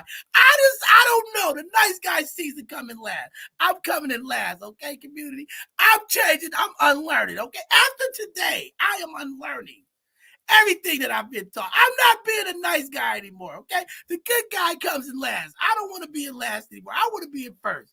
So I got to unlearn some stuff. I don't know, community. I love you all, but this community conversation is real. Relationships is going to take me out, okay? I don't know.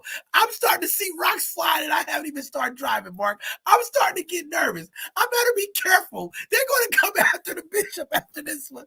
I gotta add some more insurance. They coming for me.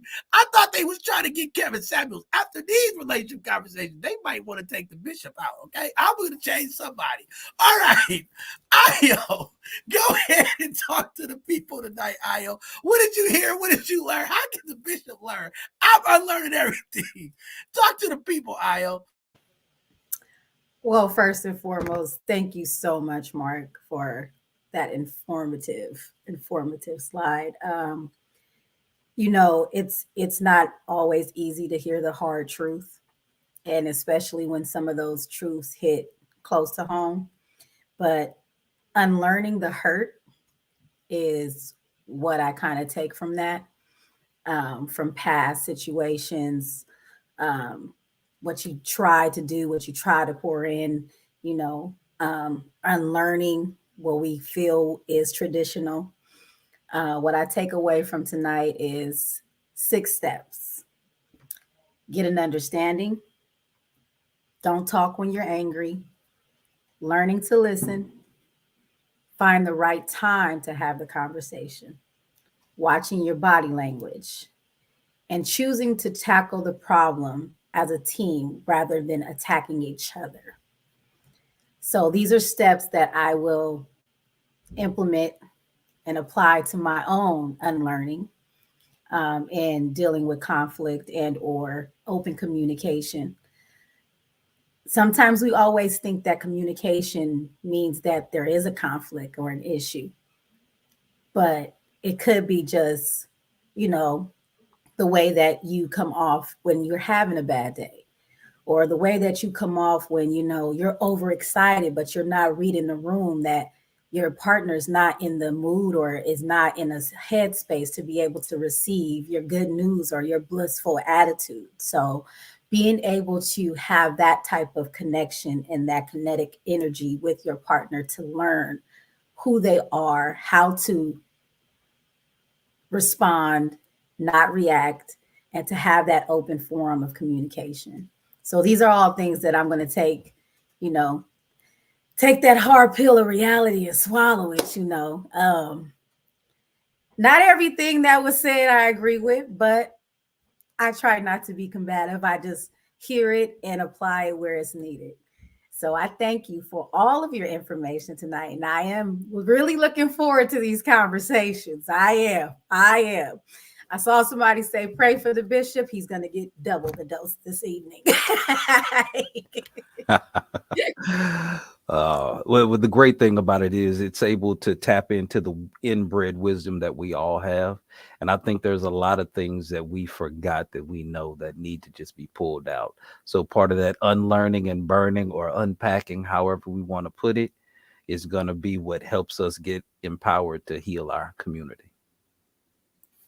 Wow. All I can say is, Io, you hitting 2 for 2 last week. Now today, you talked about submission last week's. Io, you talk about not being combative and unlearning some stuff. I don't know, community. Io, 40 years old, community. Watch out. She gonna get her husband real soon. Y'all better stop playing with Io out there. She getting sharper. I don't know if she'll get a husband because the smarter she get, I don't know. You know what they say. As the women climb the educational ladder, their slim pickings at the top. Io, I don't know if you want to go to the top. Let me stop messing with Io sharp, man. Young sister sharp. Queens, listen to your queens that's talking the real, understand things. Jay, I don't know. I don't know. Hey, Mark, we got to be careful. Okay, we're training the assassin here. Okay, she's gonna be taking people out. Hey, you know what, Mark? Yeah, I'm gonna just reach out to you because I'm gonna have to be, you know, get the people on the couch next. You know, I'm taking some classes. You know, I'm definitely taking some classes now. I'm gonna be a force to be reckoned with. Okay. Again, there is definitely some insights that can be gained. We can all use some tweaking and improving. Man, definitely. Well, community, it's been late. I know y'all got to get to sleep. Pray for the bishop. I need it. I'm unlearning. After tonight, I'm unlearning everything I was taught. I don't know. I think somebody programmed the traditional ways in my head. I'm unlearning. Okay. When y'all meet the bishop, y'all gonna have a lot to say. Okay. It's going to be a lot of male chivalry. It's going to be a lot of all the things you don't. I'm unlearning all of that. Okay. I'm not doing all that opening the door. I'm just going to be something different. Okay. I'm going to try something new. I'm going to say, hey, why are you mad? I'm trying something new. I think I'm going to have more rocks at my car this week. All right, let me stop. We got to get out of here. Okay, with that being said, community, thanks for tuning in. This was a great show. Also, community, want to let y'all know, July 15th, next Saturday, I have been welcomed and asked to come to another podcast and talk about relationship. I don't know why they asked the bishop to come talk about relationship next Saturday. Shout out to my sister, Nicole. They're putting it down. We'll be at Event 22 in Richmond. I'm going to be on the podcast talking about relationship. I don't know why they always invite the bishop to talk about relationship. I just unlearned everything tonight. I'm just gonna walk in there all new. I'm going hard in the paint. I don't know. These ladies better watch out. They're gonna be like, what's wrong with this guy? I unlearned everything I thought I knew. It's gonna be a new day. Watch out, ladies. No disrespect. I'm just trying something new. I don't know. Tonight I can't unpack. I have to unlearn everything. Okay. So I'm on my unlearning. You ladies are in trouble. Y'all should have never taught the bishop to unlearn things. I've been unpacking for years. I guess that was my problem. I'm doing too much unpacking. Now I am unlearning the things that traditionally been put in my head. Mark, you should have never told me about resolutions and conflict and communication. I don't know. I don't know, y'all. The bishop's in trouble. Y'all have unleashed a new bishop after tonight. I am unlearning everything that I was taught.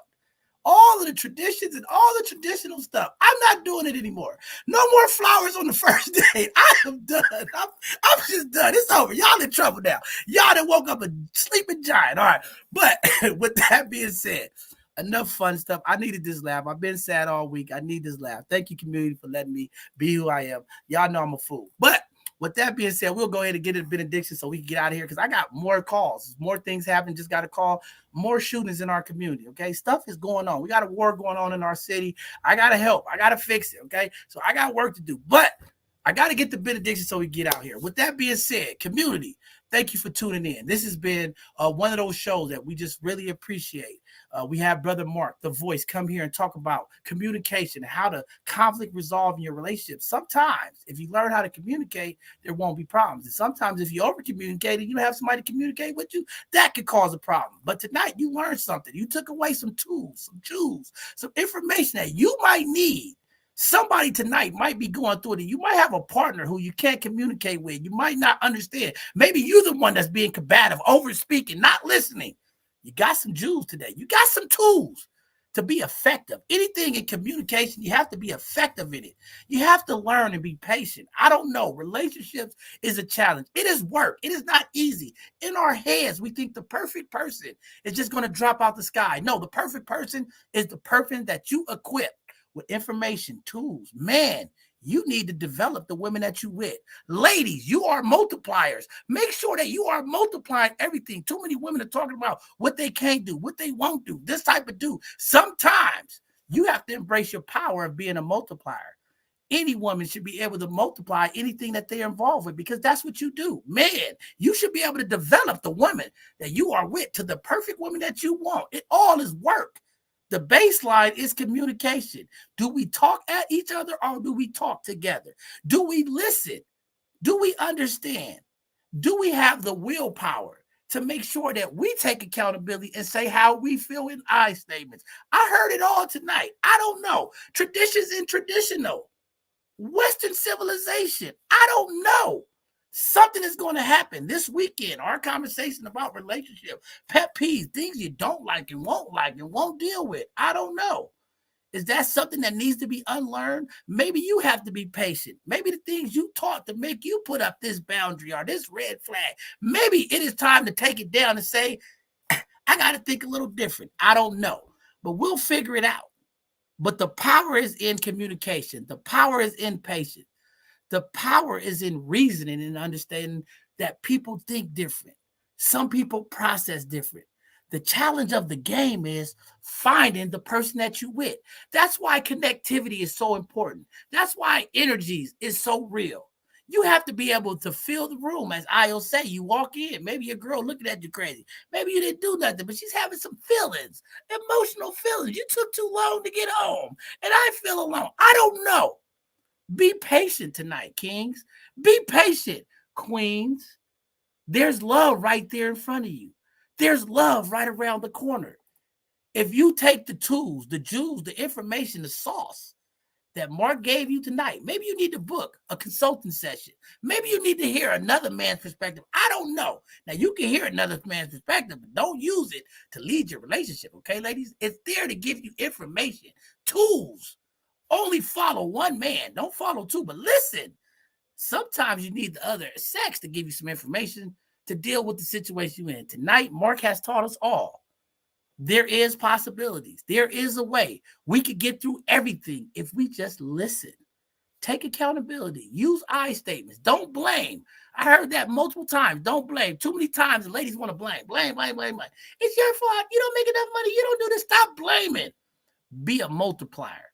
Fellas, be a developer. The greatest woman, the greatest relationship is developed by you. With that being said, thank you all for tuning in today. It's been great. The bishop is back. The holiday is over.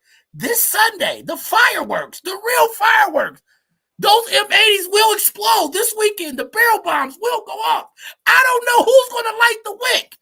Oh, ladies, I'm going to get the lighter ready. I don't know how fast you can run, community. There's going to be an explosion, okay? I don't know who's going to do it, where it's going to come from. Just understand the TNT is there. The lighter is in the bishop's hands. We're going to ignite something this weekend. Hopefully it's in the way of love and uplifting, but we know TNT will blow. With that being said, thank you all for tuning in tonight for this Educational Thursday. This has been a great, intentional Educational Thursday. That's what we're trying to do here. Be intentional. We're setting the tone for this Sunday. We're making sure our community understands tonight you don't have to go to sleep. Tonight, remove the sheets from your baby and say, hey, I want to have a conversation. I want to communicate some things that's been bothering me. I feel you're not paying attention. I don't know. Let's see if it worked. Try it tonight, community. But with that being said, tragedy is still happening in our communities. Continue to pray for the families who lost loved ones over this weekend. It's been a deadly gun violent weekend. Continue to uplift each other. We ain't gonna get it right maybe the first time, but if we continue to be consistent, continue to love on each other, continue to be open, change will happen. Community, these conversations bring healing, understanding to our community. Maybe tonight or maybe this Sunday, whatever it is, something is going to change somebody. Think a little different, be open. You heard Ayo. Ayo gave you the game. There was some things that she didn't like, but she didn't be combative. Ladies, those little things you can learn. But this weekend, Mark, we're going to learn where they power at. Will they get on their knees and ask to be married? The bishop got them. They all fired. Yeah, it's going down, y'all. We're going to ask the real questions, okay? Ladies, are you ready to get on your knees and ask to be the one chosen? I don't know. The bishop started it. See, I'm letting the cat out that bag. It's going to be fireworks. I'm going to let the TNT blow this weekend. I just said I'm unlearning everything that I've been learned. Ladies, you better be ready to unlearn some stuff because the bishop is coming hard.